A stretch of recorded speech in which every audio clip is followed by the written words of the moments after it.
Here's the vertebral column. It consists of 24 separate vertebrae, the sacrum, and the coccyx. There are 7 cervical vertebrae, 12 thoracic vertebrae, and 5 lumbar vertebrae. The sacrum consists of 5 vertebral segments fused together. The coccyx, or vestigial tail, consists of 3 or 4 tiny segments. The highest cervical vertebra articulates with the skull. The thoracic vertebrae articulate with the ribs, and the sacrum articulates with the 2 innominate bones to form the pelvis. When seen from in front, the spine appears straight. But when we look at it from the side, we see that it's markedly curved. The lower cervical vertebrae form a forward curve, the thoracic vertebrae form a backward curve, the lumbar vertebrae curve forward again, and the sacrum curves sharply backward. These pieces of material represent the intervertebral discs, which we'll be looking at shortly. The vertebrae of each region are numbered from above down. Instead of using the words cervical, thoracic, lumbar, and sacral, we often just use the letters C, T, L, and S. For example, we'd call the 4th lumbar vertebra the L4 vertebra. There are marked differences between vertebrae of different regions, but they all have some basic features in common. We'll look at a typical thoracic vertebra to see what these features are. In front, this cylindrical mass of bone, the body of the vertebra, supports the weight of everything that's above it. Behind, there's a set of bony plates and projections which serve 3 functions: to protect the spinal cord, to give attachment to muscles and ligaments, and to articulate with the adjoining vertebrae.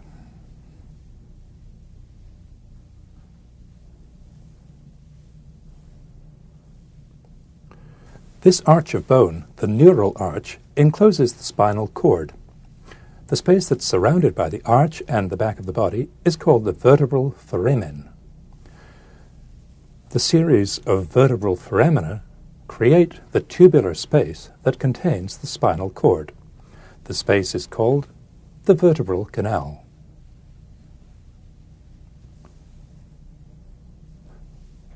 This part of the neural arch is called the lamina.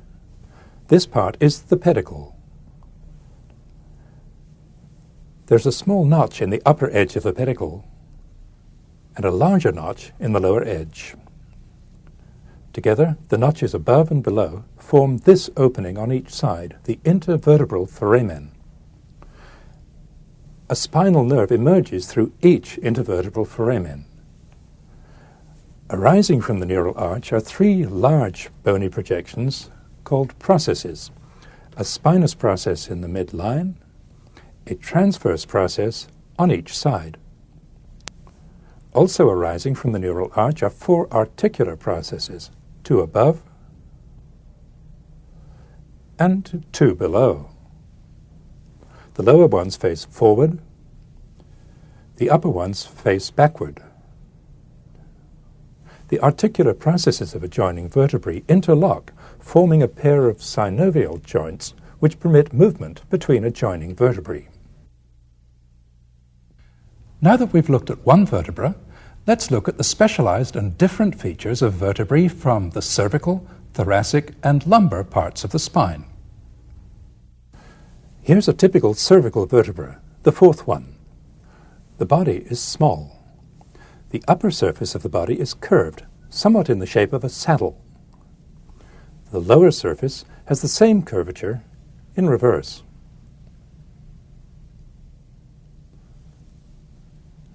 The vertebral foramen is large and triangular. The neural arch is formed mainly by the 2 straight laminae. The pedicles are very short.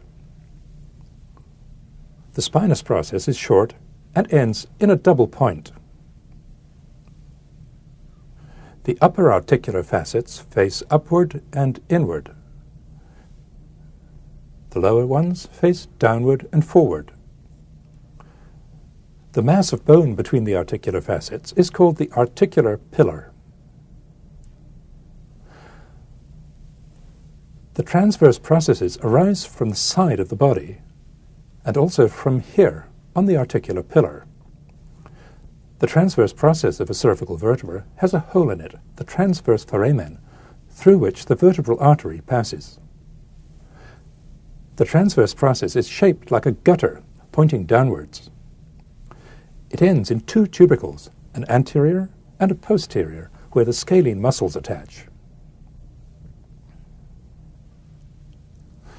Of the 7 cervical vertebrae, the first 2, which are called the atlas and the axis, differ from the others in several ways. We'll see them in detail in Volume 4 of this atlas. The 7th cervical vertebra also differs from the others in that it has a long spinous process, ending at a single point, which forms this small prominence on the back of the neck. The cervical vertebrae form the most mobile part of the spine, partly because of the curved shape of their bodies, which makes flexion and extension easy, and partly because of the shallow slope of their articular processes, which makes lateral flexion easy. The movements that can occur in the cervical spine are forward flexion, extension, and lateral flexion to one side or the other. Rotation also occurs in the neck. Almost all of it happens at the specialized joints between the atlas and the axis vertebrae, which we'll look at in the tape on the head and neck, Volume 4 of this atlas.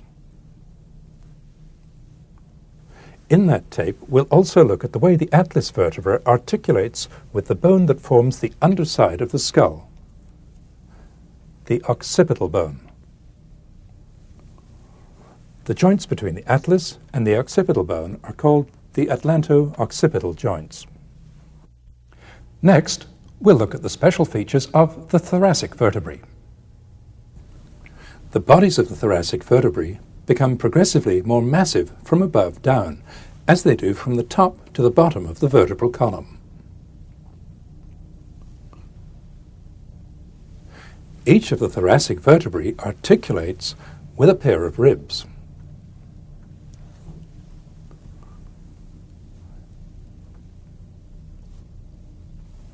On each side, the vertebra articulates with the rib at 2 points. Here, at the end of the transverse process,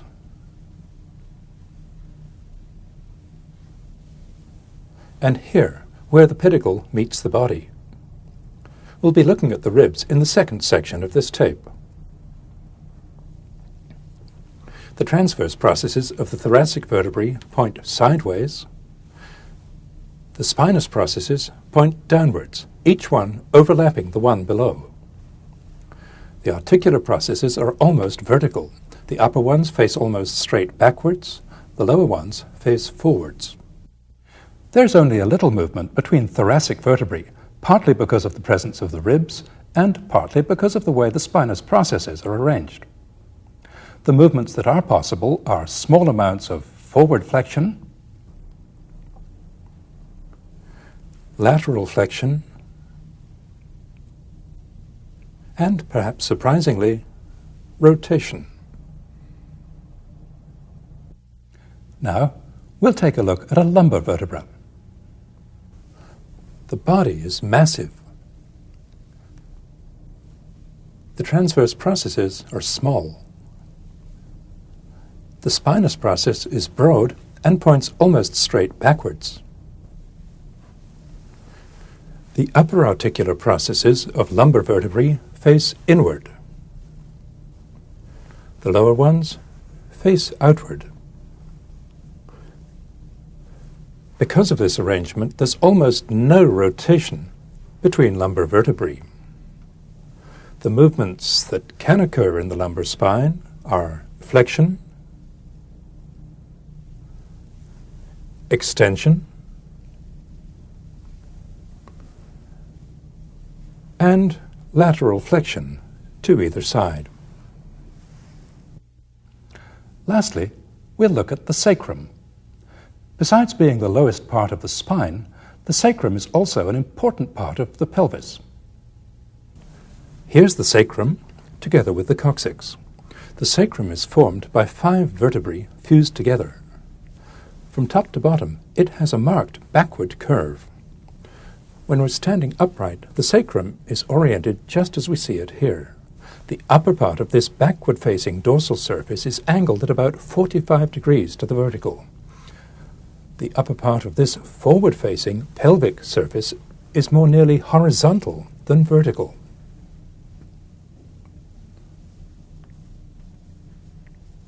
On the dorsal surface, there are 2 articular processes for the 5th lumbar vertebra. The lowest intervertebral disc is quite wedge-shaped. Its shape accounts in part for the very marked curvature of the spine between the 4th lumbar vertebra and the sacrum. The most anterior point on the sacrum is called the sacral promontory. The vertebral canal continues down the back of the sacrum.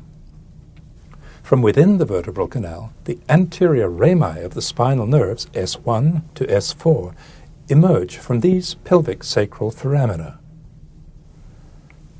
The posterior rami emerge from these dorsal sacral foramina. The vertebral canal ends at this opening, the sacral hiatus, that's shaped like an upside-down V.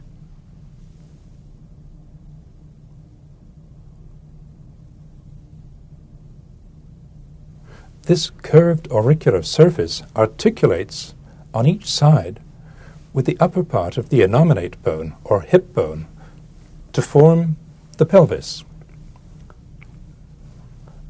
as they're shown.